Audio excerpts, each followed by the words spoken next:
Welcome to the Realty Rundown, the podcast that cuts through the noise of the real estate world. Your hosts, seasoned industry experts Nick and Nate, are here to guide you through the entire process. Each week, they're breaking down the latest market trends, decoding complex jargon, and sharing insider secrets you won't find anywhere else.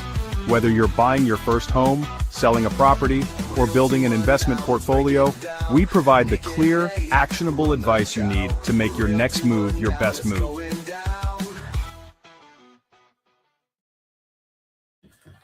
All right, everybody, welcome back to the Realty Rundown from the Nic Wyse team at RE/MAX Results. I'm Nic Wyse. And I'm Nathan Schwartz. Today we're focusing on one Indiana bill that could have a real impact on housing supply, affordability, and development. It's House Bill 1001. That's right. And Nate goes, this is a lot of ones and zeros. And I said, yeah, it's code. It's a computer code, actually. It's not. So HB, as we call it, HB is the brief of it. And then 1001 isn't just theory. This bill is really, at least a part of it. The part we're going to focus on is about how homes get built or how they don't. Yeah. So, Nick, big picture first. Why does HB 1001 even exist? Yeah. And another quick note, HB 1001 is not the first HB 1001 that we've talked about, even on this show.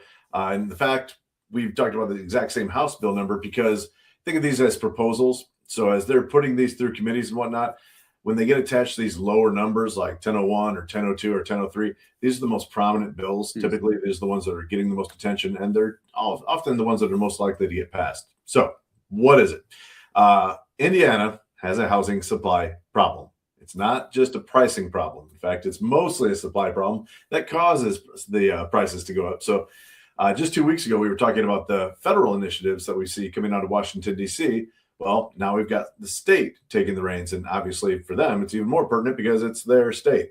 Mm-hmm. So we're talking about local regulations and how they have had tendency to make housing and building houses slower, more expensive, and less predictable. So HB 1001 aims to reduce friction without removing safety, because we didn't run out of land to build on. We just ran into a lot of rules.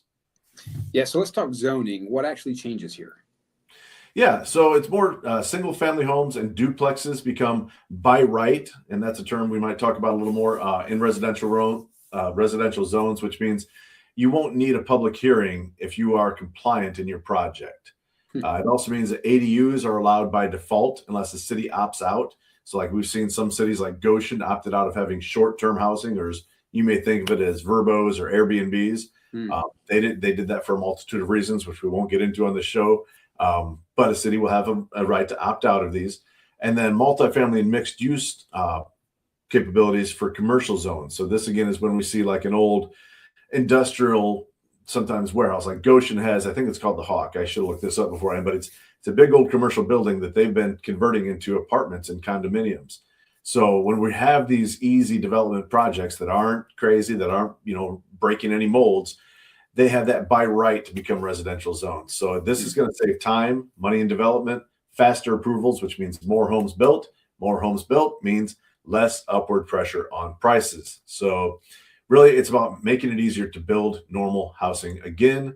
And that by right, again, doesn't mean it's reckless building. It means it's predictable building. Yeah, so talking about limits on overregulation, this part gets people fired up. What does limiting regulation actually mean? Yeah, it means that limiting regulation, I mean, let's face it, governments, even local ones, they like to regulate. That's what they do.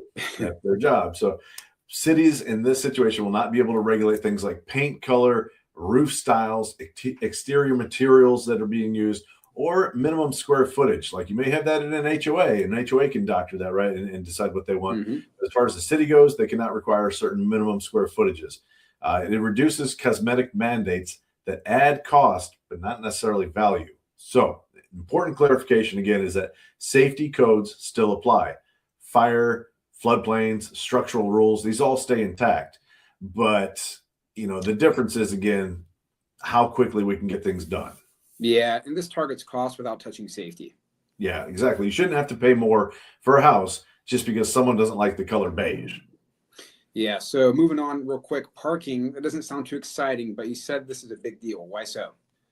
I get pretty excited with parking, especially when I'm going to Lowe's and I'm trying to find a spot. And You make a good They're point. all reserved for the pregnant mothers, and no, that's not been an issue. But parking is super exciting when it comes to government regulation.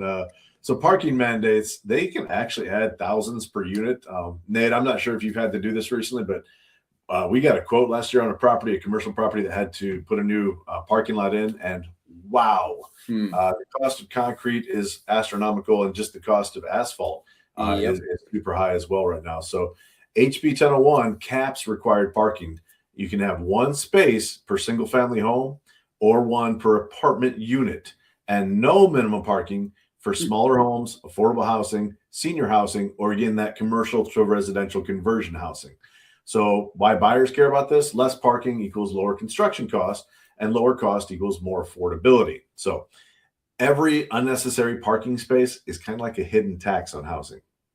Yeah, so I wanted to go back on a couple things you said. You mentioned ADUs. What is that exactly? Yeah, I have a tendency to do this. I know I'm just like firing away terms, and people are like, "Oh, ADUs, It's like when someone's talking about computers to me, I'm like, Yep. Yep. Mm-hmm. It has a power button. That's yeah. So an ADU is an accessory dwelling unit. So basically a smaller independent living space that's located on the same property as the primary home, but it has its own kitchen, bathroom, sleeping area, and entrance. It's secondary to the main house.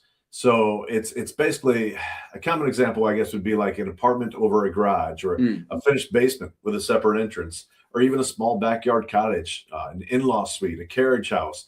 Those kinds of things would be termed accessory dwelling units. Gotcha. Okay. What about fees? Yeah. So fees, what we're trying to limit here is fees being capped and tied to actual costs. What about timelines? Yeah. So here again, we want cities to process applications on defined timelines, not necessarily on their own. Like we want it to be like, hey, you need to process these applications quickly.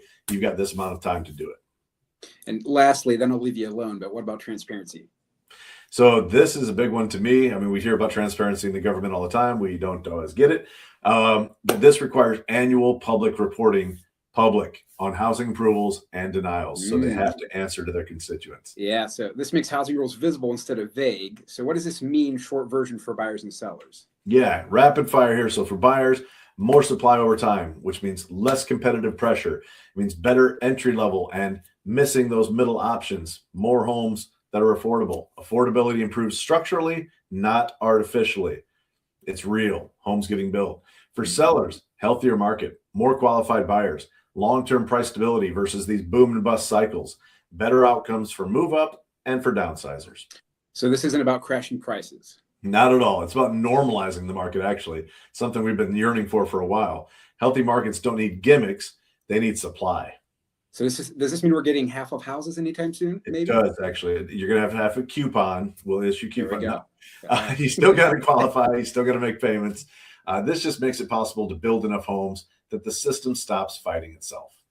Yeah. So to sum it up, HB 1001 is about reducing friction, increasing supply, and making housing rules more predictable. You nailed it, Nate. That's exactly what it does. Guys, we're going to keep watching how this unfolds. It's not reality yet, but again, HB 1001 means it's got a lot of traction. It's very likely to pass. There may be changes. There almost always is. But we're going to track it for you, and we're going to keep watching it.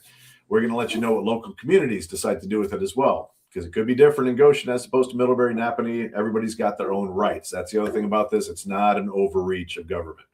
All right, guys, that is episode 54 of the Realty Rundown. Until next time, Nick knows and Nate does too. Woo! All right, guys, call us up. Get your wise replies as you need it. We are here for you. We will talk to you soon. Thanks, guys. And that's a wrap on another episode. Thanks for tuning in. We hope you had as much fun as we did. We love sharing real estate insights, but as you can see, we also love to have a good time. This energy and passion is what we bring to every client. Buying or selling a home is a huge deal, but it doesn't have to be stressful. With the right team, it can even be fun. Ready to make your move? Let's connect.